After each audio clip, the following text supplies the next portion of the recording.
Merci beaucoup. Alors, on a vu le vent, on a vu l'appareillage. Maintenant, on va vous parler on va faire une mise à jour des informations relatives à l'ingénierie du projet, l'étude environnementale et la faisabilité du parc éolien. Alors, c'est M. David Clich de la firme SM International. Merci, M. Wilkins, M. le préfet, M. le maire, M. les maires. Je vois beaucoup de conseillers municipaux dans la salle. Mesdames et messieurs. Alors, tout simplement une mise à jour avec vous d'où on en est en termes de planification. Tout d'abord, il faut dire que le site qui est partiellement à Saint-Aimé, Saint-Robert et Yamaska, est un site au niveau environnemental et au niveau technique qui est idéal. D'abord, on note qu'il n'y a pas de milieu humide. Nous n'avons pas à traverser de cours d'eau. Nous n'avons pas à travailler dans des zones inondables, qui sont toutes des zones de restriction au niveau du ministère de l'Environnement notamment. Il y avait déjà des bons chemins agricoles pour véhiculer la machinerie agricole, pour avoir accès à des porcheries également, qui sont des chemins de qualité. Donc, on a vu qu'il y avait des chemins existants de qualité qu'on va utiliser et le long desquels les éoliennes peuvent être installées et le long desquels chemins, les mêmes chemins, les fils reliant l'énergie produite par les éoliennes, le réseau de raccordement pourra être enfoui. C'est un terrain plat, accessible, et il faut aller voir d'autres sites éoliens, notamment en Gaspésie ou sur la Côte-Nord, où il y a des côtes immenses qui nécessitent du dynamitage, qui nécessitent de la traction des éoliennes et des camions par bulldozer, qui sont beaucoup plus complexes. Ici, c'est un site plat où il y a déjà des chemins qui est très accessible. Il y a également, le long du rang du bord de l'eau, le long de la rivière Yamaska, c'est la jonction de deux bouts de ligne à 25 kV, qui sont les lignes de distribution qu'on connaît tous, qu'on a tous derrière notre maison avec les 3 fils en haut, là. Alors, il y a 2 lignes qui viennent là, qui arrivent là, de sorte qu'on a immédiatement à la limite du parc éolien, de sorte qu'on n'a pas à construire une nouvelle ligne pour transporter l'électricité produite par les éoliennes, de sorte que le raccordement se fait directement à la porte du site. Et sur le rang Tiercent, entre le rang Saint-Thomas et le rang du bord de l'eau, il y a des très grandes distances, de sorte qu'on a pu établir entre les éoliennes elles-mêmes des distances séparatrices entre les éoliennes qui sont grandes. Le principe étant que l'éolienne bouffe l'énergie éolienne. Alors que derrière l'éolienne, il y a une diminution de l'énergie éolienne. Donc, ça prend des mètres, quelquefois plusieurs centaines de mètres, avant que le vent se reconstitue pour refaire tourner une autre éolienne. Alors, on a pu établir des grandes distances séparatrices entre les éoliennes, compte tenu également de la rose des vents, l'alignement, et on a pu établir également des distances séparatrices grandes par rapport à d'autres projets entre les éoliennes et les maisons.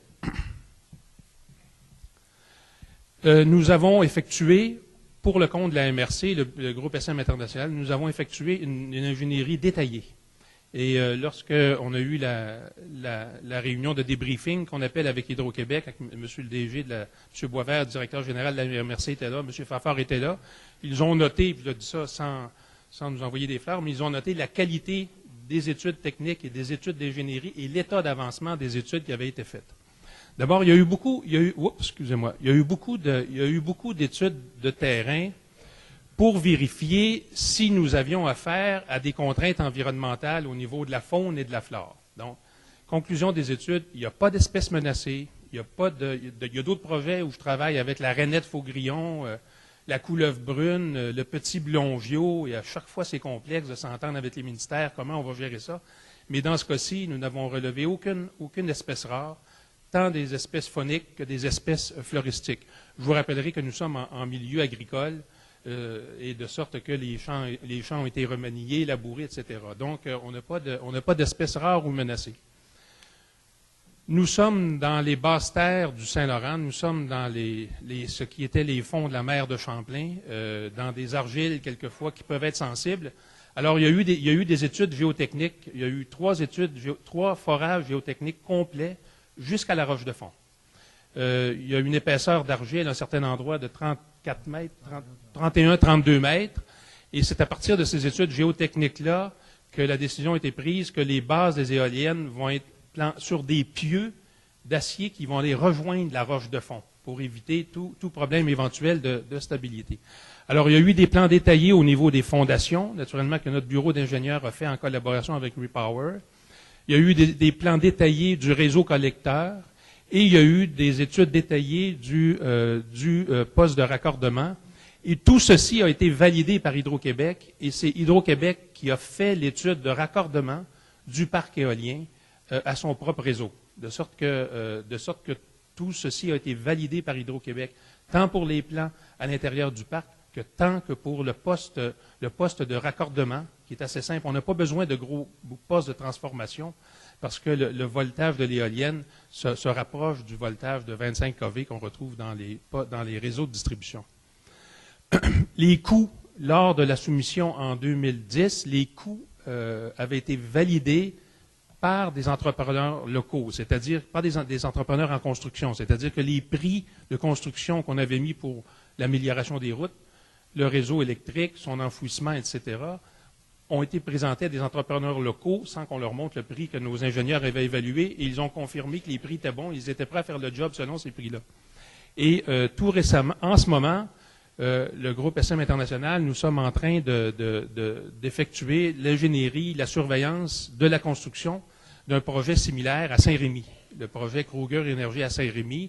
Et je demandais à notre ingénieur en chef en électricité, Yves Lessard, et je demandais à notre ingénieur en chef en civil, Marc Mousset, de valider que les prix qui sont les prix du marché puis les prix réels de construction au moment où on se parle étaient conformes aux prix qu'on avait évalués à l'époque. Et ils me disent tous les deux, on est dedans, c'est valide. Vous pouvez, David, tu pourras dire à l'Assemblée ce soir que les coûts réels de construction sont similaires aux coûts qui avaient été évalués pour le projet Pierre de Sorel. Donc, ingénierie avancée, pas d'espèces menacées, pas d'espèces rares. On est en terrain assez certain en termes de faisabilité et c'est très certain. Alors, vous avez ici, vous l'avez le parc ici, vous avez ici les éoliennes. Alors, ici, c'est le rang de Tiercent, ça, c'est le rang du bord de l'eau, c'est le rang Saint-Thomas. Vous avez ici les limites des municipalités, Saint-Aimé, Saint-Robert, Yamaska. Vous avez les 12 éoliennes. Celles-ci sont à 1,5 km des deux rangs. En termes de parcs éoliens, ce sont des distances séparatrices très élevées par rapport à d'autres parcs éoliens comparables. Vous avez ici enfouis le long de la route les deux lignes qui récoltent l'électricité produite par les éoliennes. Ce sont des fils enfouis et qu'ils viennent se brancher ici, comme je vous expliquais tantôt, aux deux lignes 25 kV qui sont disponibles dans le rang. Alors, c'est essentiellement le plan du parc. Ici, vous avez l'anémomètre qui mesure le vent depuis 3 ans, qui mesure le vent depuis 3 ans. Alors, comme on voit, on touche pas au cours d'eau existant. On n'est pas de zone inondable. Il n'y a pas de milieu humide. C'est pas un dossier très complexe en termes d'insertion dans le milieu biophysique et dans le milieu environnemental. Pardon. Bon, vous avez entendu parler de Repower, mais au tout début du projet, avec Marcel Fafard et avec la MRC, il fallait se poser la question quelle devrait être l'éolienne choisie pour le site. Et à l'époque, il y avait essentiellement 3 éoliennes qui étaient disponibles. Il faut que vous sachiez qu'avant qu'un producteur d'éoliennes puisse offrir ses éoliennes à un promoteur, ces équipements-là doivent être préalablement autorisés et certifiés par Hydro-Québec. Et tous les producteurs d'éoliennes que j'ai rencontrés disent qu'Hydro-Québec est sans doute l'acheteur d'électricité le plus exigeant. On peut être fier de ça. C'est une compagnie d'électricité très exigeante en termes de performance des fournisseurs, en termes de certitude, en termes d'obligations. Et Repower est encore toujours un fournisseur reconnu par Hydro-Québec. Dans l'appel d'offres de 2008, ils avaient vendu 500 éoliennes, donc pour fournir de l'électricité à Hydro-Québec. Et on a comparé diverses éoliennes et la 92, la Repower M92, était celle qui donnait le meilleur rendement eu égard au vent disponible. Le diamètre des pales, c'est 92 mètres. Et de sorte que ces pales-là, en tournant, peuvent aller chercher beaucoup d'énergie éolienne pour produire l'électricité. Et c'était l'éolienne qui offrait la meilleure production d'électricité en termes de gigawattheure, compte tenu du potentiel éolien existant. Et ça, vous avez ici, très rapidement, le contenu d'une nacelle, le moyeu, la boîte d'engrenage, et ici, la génératrice de 2 mégawatts. J'étais aujourd'hui avec certaines personnes ici dans la salle à l'ouverture de l'usine de cogénération de EBI Dépôt-Rive-Nord à Saint-Thomas. Et on nous faisait visiter, la mairesse de Saint-Aimé est là, et il y avait d'autres personnes, on nous faisait visiter les turbines alimentées par des moteurs eux-mêmes alimentés par du gaz, des 20 cylindres qui font tourner un moteur de 1,6 MW. Et là, je faisais remarquer aux gens qui m'accompagnaient, on savait qu'on allait se voir ce soir, je veux dire, remarquez que ça prend 20 pistons, un moteur de 20 cylindres pour faire tourner 1,6 MW. C'est juste pour vous donner la notion de l'importance de la force de l'énergie éolienne qui fait ici tourner une turbine de 2 MW, plus grosse que celles qui sont à EBI Dépôt-Rive-Nord, l'autre côté du fleuve. Bon, la première étape, la plus importante qui fut effectuée, c'est la signature du contrat avec Hydro-Québec.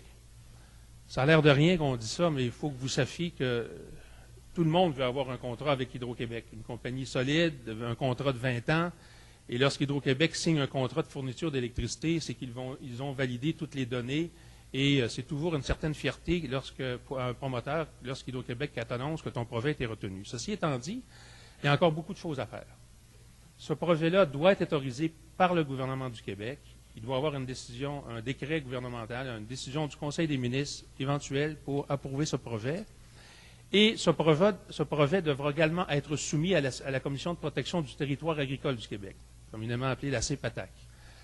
Parce qu'on ne demandera pas un dézonage agricole, on va demander un usage non agricole sur une période temporaire de 25 ans, c'est-à-dire le 20 ans d'opération du parc éolien, précédé d'une période de construction et suivi d'une période de démolition. Parce qu'il faut prévoir de démolir le parc éolien, il faut prévoir de ramener les terres agricoles à la production agricole telle qu'elle l'était avant l'usage temporaire aux fins d'implanter une base d'une éolienne. Ces deux organismes, et le Bureau d'audience publique sur l'environnement et la CPTAQ, vont, à 99% des cas, des chances, tenir des audiences publiques, de sorte que le public aura une chance, encore une fois, de s'exprimer, de faire connaître leurs préoccupations, de faire connaître leurs commentaires, le cas échéant. Et on a entendu dans les derniers mois, à ma grande tristesse, certains ont remis en question l'indépendance du BAP. Ah, le BAP, c'est un organisme du gouvernement, puis ils suivent ce que le gouvernement dit. Bien, je vous rappellerai que, pas plus tard que l'an dernier, le BAP a fait en sorte qu'un projet éolien à Saint-Valentin a été refusé, il ne sera pas autorisé, ne sera pas construit. Donc, je veux juste vous signaler le caractère indépendant du Bureau de l'audience publique sur l'environnement et sa crédibilité. Bon, les principaux enjeux qui sont habituellement discutés dans de telles audiences, c'est le bruit et c'est l'impact visuel. Il y en a d'autres, mais les principaux sont ces suivants-là. Alors, les normes gouvernementales actuelles, au Québec, en Ontario et en France, c'est 500 mètres. Certaines MRC ont adopté des réglementations avec des distances séparatrices plus grandes, mais en ce moment, ce qu'on retrouve Québec, Ontario, France, c'est 500 mètres. Ici, je vous signale que pour votre projet, il y a 8 éoliens sur 12 qui sont à une distance minimale de 1,5 km des maisons. La plus proche est à 700 mètres. Et lors des audiences, toutes ces questions-là de bruit, d'impact du bruit, de niveau de bruit vont être étudiées, vont être présentées. On a des études préliminaires qui démontrent qu'on respecte les normes gouvernementales, qu'on respecte la directive 98-01 du ministère de l'Environnement. Mais tout ça va être resoumis au public, tout ça va être rediscuté avec des experts. Les experts et bien sûr les intervenants au BAP en audience publique. Il y aura bien sûr le promoteur, la société éolienne MRC, Perle des Sorel, mais le ministère du Développement durable, Environnement, Faune et Parc, l'Institut national de santé publique du Québec et Santé Canada. Et là, je vous mets une note sur, il y a eu au printemps l'annonce d'une étude de Santé Canada sur l'impact du bruit des éoliennes. Et ça a fait couler beaucoup d'encre. Certains opposants des éoliennes ont dit « Ah, c'est la preuve qu'il y a encore des choses à regarder ». Mais je vais juste vous citer cette étude-là. Citation de Santé Canada. « Les études les plus rigoureuses menées à ce jour ne révèlent aucun lien entre le bruit des éoliennes et un risque pour la santé humaine. Santé Canada continue d'examiner les nouvelles données scientifiques. » Et avec les distances séparatrices que nous avons, nous verrons devant le BAP, les experts seront là, vous pourrez vous exprimer, mais compte tenu de mon expérience dans les domaines de bruit, les études d'impact, les projets de développement, il n'y aura pas aucun problème.